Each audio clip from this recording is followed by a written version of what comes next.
Yesterday was the news of a blockbuster NBA trade in the works that would send Russell Westbrook to the Lakers, marking the third straight season the former league MVP was traded. And Vegas seems to think that the Lakers getting even more buckets will be pretty significant.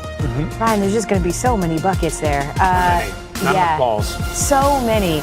They're stacked. They got LeBron, of course, AD, Russell Westbrook now. Their title odds bumped up last night with news of the Westbrook trade. LA back to a 4-1 shot to win it all behind the Nets. Mike and Tony now with more on this and our PTI bonus topic. All right, Wilbon, whose big three would you rather have, the Nets or the Lakers? What, I can't write in Milwaukee's? Who just won a championship Sure, go ahead. a little over a week ago.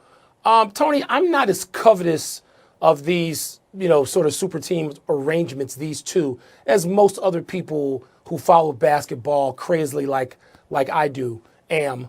I'm just not. I like watching them, obviously. I'm going to love watching them in the new season that's going to start presumably in late October.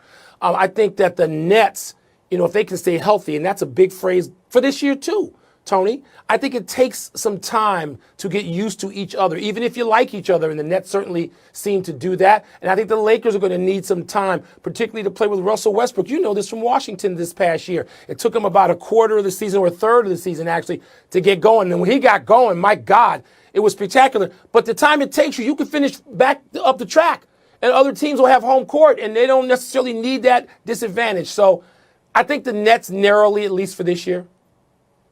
So my initial response to this was that I thought it would be the Lakers because the Nets were not healthy.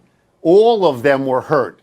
And I don't know that all of them come back and they're all healthy. But LeBron's been hurt a lot the last 2 years. Anthony Davis misses a lot of games. Even Westbrook missed games this year. So that's counterbalanced for me. And then I was going to say, well, maybe the Nets because the Nets are so much younger. But they're not so much younger. They're not. Durant's going to be 33 this year. Harden will be 32. Westbrook will be 33. And LeBron is 30. LeBron is old, but he's such a great physical specimen. So another counterbalanced argument.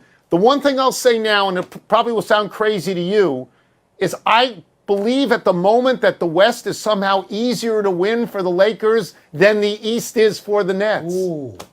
I don't know, Tony. Remember, Denver is going to get back Jamal Murray, and we don't know where some of those other teams are going to land. How good the Clippers going to be, particularly if Kawhi Leonard is out for a whole year. That may be a feather in your cap in terms of that argument. But I still think the West is so loaded. I mean, Doncic figures to get some help, and Dallas ought to take a step forward. I don't know, but I'm going to take Brooklyn just by a hair.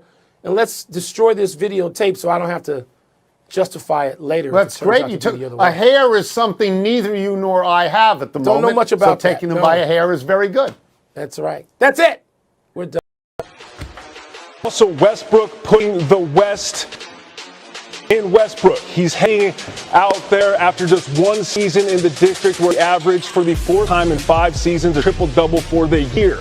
He heads home to Los Angeles to join LeBron, AD, and the Lakers. The deal agreed to yesterday has LA getting Russ from the Wizards in exchange for LA's number 22 pick last night, Kyle Kuzma, Montrezl Harrell, and KCP. The trade isn't official until August 6th when the salary cap becomes official, and when it does, the Lakers are far from done. That's because LA only has 5 players currently on the team, 4 of which are on guaranteed contracts. They have over $120 million allocated next year to their new big three and have about $130 million on the books overall, including dead money. There's a ton to get to, so none better than ESPN NBA front office insider Bobby Marks to break it down now, joining us this morning on SportsCenter. Bobby, good morning.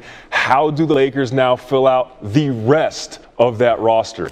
Yeah, there's a lot of work to do in Los Angeles as far as offseason, and as you saw with that chart, $130 million tied up with five players, $6 million below the luxury tax. But the Lakers do have free agents, Talon Horton-Tucker. They have Alex Caruso they can bring back. They've got bird rights on both players. Keep an eye on what happens to Dennis Schroeder, potentially to use in a sign-and trade to bring back players. But there is still a lot of work to be done as far as filling out all those holes for the Lakers this offseason. So Westbrook will be the third former MVP to start 4 straight seasons with a different team, going now home back to LA. Westbrook leaving the Wizards after just 1 season. How does this deal impact Bradley Beal's future in the district? Yeah, I actually like what Washington did on Thursday night. I actually consider them one of the big winners here when they took the Westbrook contract and they broke it up into Kentavious Caldwell-Pope and Kyle Kuzma.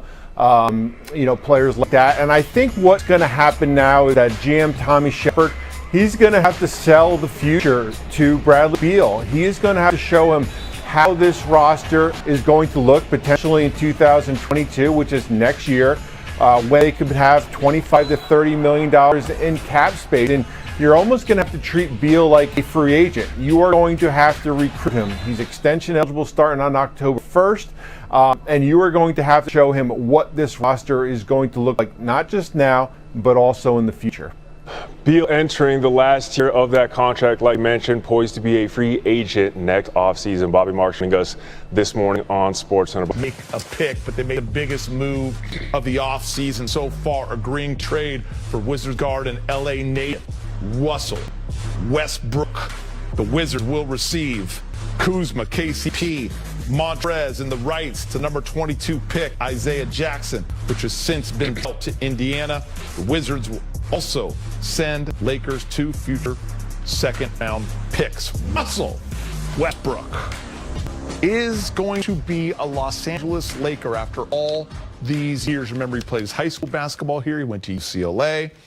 I'll start with you, Big Game James. Your thoughts when you heard the trade? You like it? You're sold on it? What were some of the things going through your head?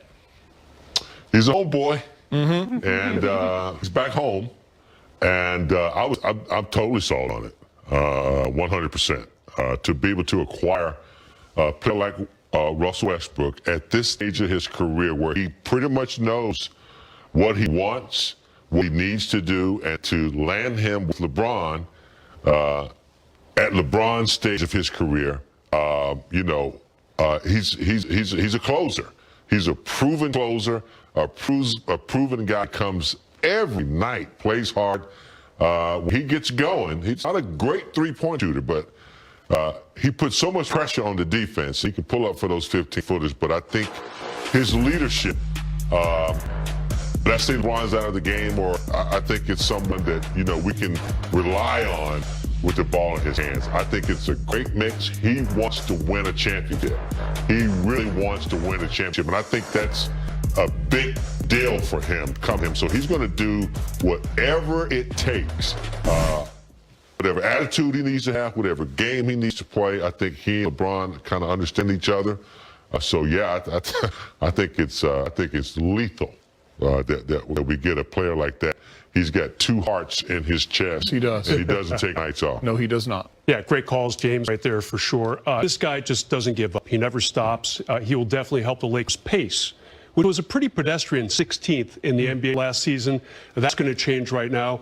Don't forget his offensive rebounds, his defensive rebounds, and the thing that he will help immediately with the Lakers. Again, they were 16th in rebounds. Not great, very mediocre. Very good defender still. Very high-end defensive player. One of the fastest players I've ever seen in my life, and he is now a Laker.